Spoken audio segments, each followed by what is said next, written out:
सेवाश्रम संघ, ये दोनों भारत की रामकृष्ण मिशन या भारत सेवाश्रम संघ, ये दोनों भारत की रामकृष्ण मिशन या भारत सेवाश्रम संघ, ये दोनों भारत की प्रतिष्ठित धार्मिक और आध्यात्मिक संस्था है।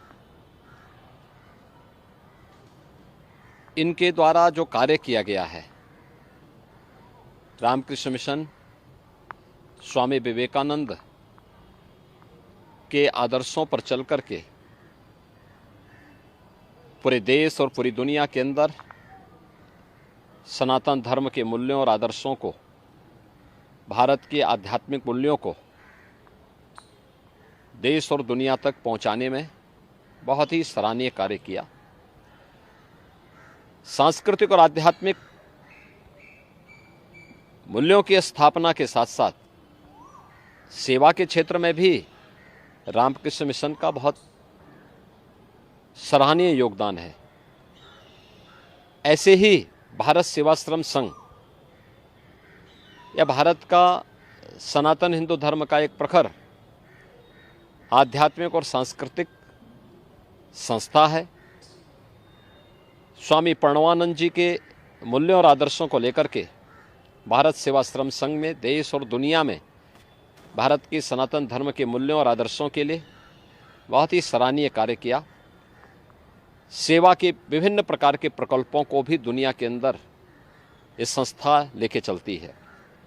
लेकिन जैसा इंडी गठबंधन है, कांग्रेस और उसके सहयोगी दल टीएमसी हो, समाजवादी पार्टी हो या आरजेडी हो या आम आदमी पार्टी हो, जैसे इनकी प्रवृत्ति है, इन लोगों की पूरी राजनीति हिंदू विरोध पर आधारित है। सनातन धर्म का विरोध करना, भारत के मूल्यों और आदर्शों का विरोध करना, तो स्वाभाविक रूप से जो इनकी नींव है उसके अनुरूप ही ये कार्रवाई और ये कदम और इस प्रकार के बयान टीएमसी जैसे राजनीतिक दल ले रहे हैं। ये इनकी हार की बौखलाहट को प्रदर्शित करता है।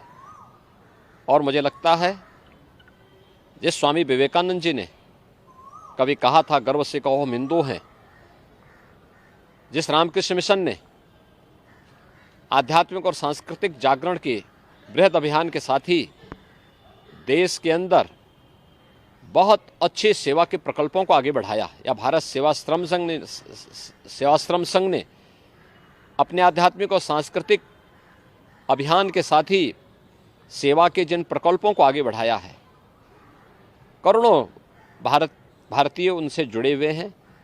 और मुझे लगता है कि कांग्रेस और इंडी गठबंधन को, टीएमसी जैसे दलों को ये लोग मुंहतोड़ जवाब देंगे। उनके श्रद्धालुजन, उनके भक्तगण, उनके अनुयायीगण इनको मुंहतोड़ जवाब देंगे। ये तो एकदम जैसे रावण के समय में लोग ऋषि मुनियों को धमकी देते थे, उसी प्रकार की स्थिति इनके द्वारा पैदा करने का प्रयास हो रहा है। लेकिन ये सनातन धर्म है, इस प्रकार के गिदड़ी भपकियों में डरने वाला नहीं है, इसका मुंहतोड़ जवाब देगा। एक तरफ धार्मिक और हिंदुओं की धार्मिक और आध्यात्मिक संस्थाओं को धमकी दे रहे हैं, और दूसरी तरफ पिछड़ी जाति के लोगों के अधिकारों को जबरन बंदर बांट करने का काम टीएमसी सरकार ने वेस्ट बंगाल के अंदर सन 2010 में 118 मुस्लिम जातियों को ओबीसी में शामिल करके ओबीसी के आरक्षण पर एक प्रकार की सेंधमारी की थी। पिछले 14 वर्षों में लाखों पिछड़ी जाति के लोग इन सुविधाओं से वंचित हुए होंगे। इसके लिए बंगाल की ममता बनर्जी की टीएमसी की सरकार को ओबीसी समुदाय से माफी मांगनी चाहिए, कांग्रेस को इसके लिए माफी मांगनी चाहिए। जिन युवाओं के और जिन नागरिकों के अधिकार इन्होंने लेकर के जबरन या कृत्य किया है, वह किसी भी स्थिति में वह स्वीकार्य योग्य नहीं है। दूसरा, यह बाबा साहब भीमराव अंबेडकर की भावना के विपरीत है। वे भारत के संविधान के शिल्पी हैं, और बाबा साहब भीमराव अंबेडकर ने कहा था कि धर्म के आधार पर आरक्षण नहीं हो सकता।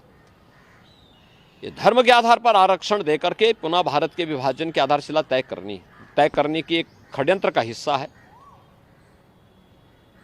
माननीय उच्च न्यायालय कोलकाता ने जो निर्णय लिया है अत्यंत सराहनीय है, अभिनंदनीय है। टीएमसी और इंडी गठबंधन, कांग्रेस समेत इंडी गठबंधन के सभी दलों के मुंह पर एक जोरदार तमाचा है।